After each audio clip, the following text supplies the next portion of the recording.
Okay guys, I'm going to do a really quick video about how to change tires on a bicycle quickly. This should be a really short video, but I want to tell you, on bicycles or motorcycle tires, or car tires for that matter, there is a trough in the center of the rim. This is to help you get the tire on and off. And like I said, it goes the same for cars, motorcycles, bicycles, and everything. So the idea is to get the bead. This is the bead of a tire. You're trying to get the bead into that trough. If you don't get the bead into the trough, then you're fighting the tire the entire way. No pun intended. And basically, you know, if you don't get the bead into the trough, then you're stretching the bead, trying to get it off of the rim, and you're fighting it the entire way. You know, you can do this without a tire iron. You know, motorcycle tire, yeah, you're going to need a tire iron either way, but still, you're not fighting it. The hard part is going to be filming this because I'm holding a cell phone. So let me try to figure that out.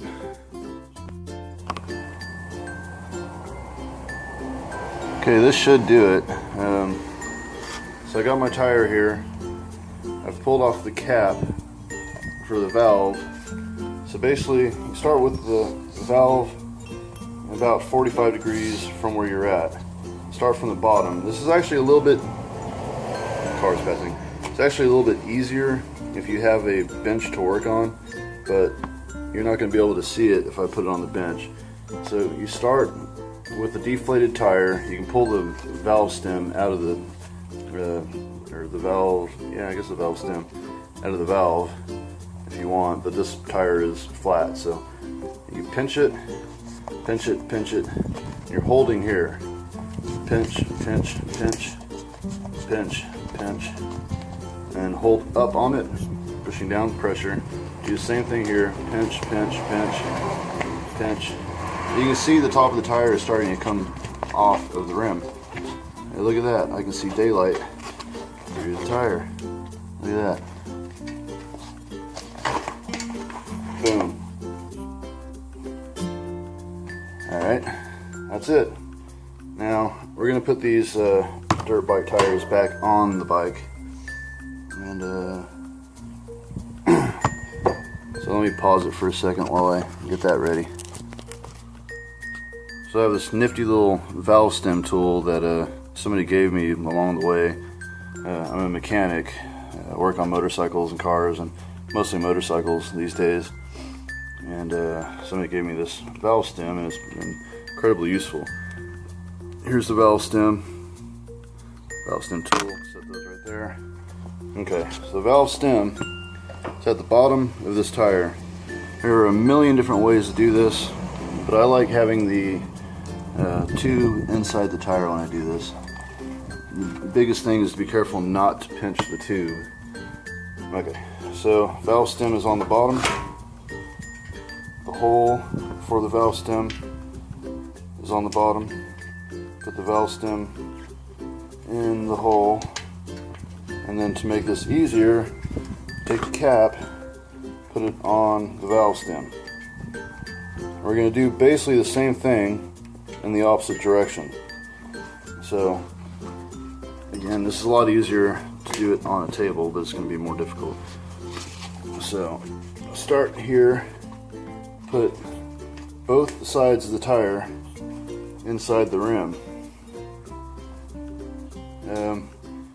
And side note, some of these tires are directional, so you got to figure out which direction you want to put them. These tires are not directional, but there is a certain way that I like to have them. That way the tread actually grabs into the dirt.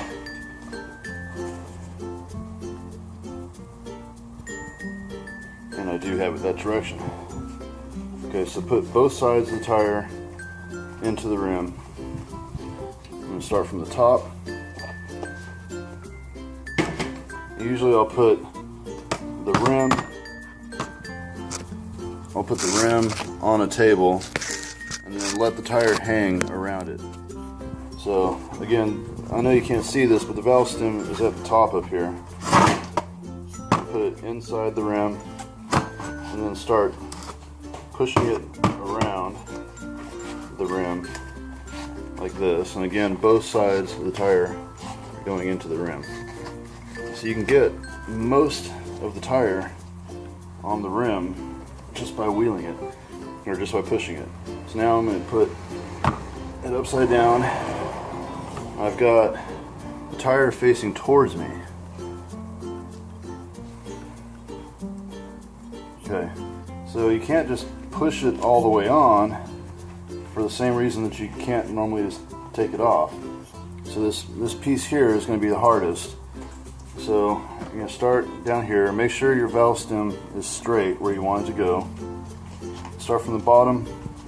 Pinch, pinch, pinch, pinch, pinch, pinch, pinch, pinch, and then grab it. Start from this side. Pinch, pinch, pinch, pinch, pinch, pinch, pinch, pinch. Then pinch, pinch, pinch, and then watch this. See that? You can see daylight through the rim. There you go, tire is on. It actually took longer for me to explain it and show you how to do it than it actually does to do it. Granted, not all tires fit, so loosely, and there's definitely kind of a trick to it. But once you figure that out, you can do this without tools. And the benefit of doing this without tools is you're not going to scrape the hell out of your rims, especially if you have super expensive carbon fiber rims, which I do not. These are aluminum. But you can definitely gouge your rims.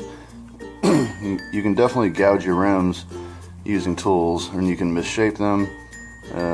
You can generally screw them up. So that's it. Now this thing is almost ready for air. I just had to put this valve stem back in, but you don't have to watch that. A note to putting the valve stem in is don't over tighten them, because it'll strip out the tube. Should be obvious, but not everybody sees the obvious, I guess. There are tools, it would take me too long to find it, but there are tools that you can find for the valve stems that when you tighten it just enough, it'll click to let you know it's tight enough. And I've never had a problem with those. I've used those quite often too. I have one, I just don't know where it is, but I just know it by pressure now. But that, I've never had one leak by using that tool, so I'm trying to tell you. So if you're thinking about buying one of those tools, they're fine. So that's how you do it. And this should be probably a 3.5 minute to 6 minute video when I'm done. So cool. How to quickly change your tires without tire irons. And that's it. I guess subscribe. I have a lot of other videos. Check out my other videos. Check out my channel. Like, share, comment, all that stuff. Thanks. Bye. A quick side note about bicycles. So when you're putting the wheel back on the bicycle, don't air up the tire before you put it on. The reason why is because the tire doesn't always fit between the brakes, and you're just going to mess up your brakes. So yeah, don't air up the tire, because you need to be able to get past the brakes. Even with them released, they're still going to catch, especially with these big fat knobby dirt bike tires. So yeah, if you air it all the way up, then you're gonna have to stretch it, or take the pads off, or some weird stupid crap that you wouldn't have otherwise had to do. So don't do that. Just put it on before you air it up, and then air it up. And whenever you're taking a wheel off, it's always good to put a rag or tape or something down. Why is that so black? Rag or tape or something down, so you're not going to scratch the hell out of your frame, which I've made that mistake a few times before I finally learned my lesson. So yeah, that goes directly on your frame, and that messes everything up. So don't do that. 2 tips. Thanks. Bye.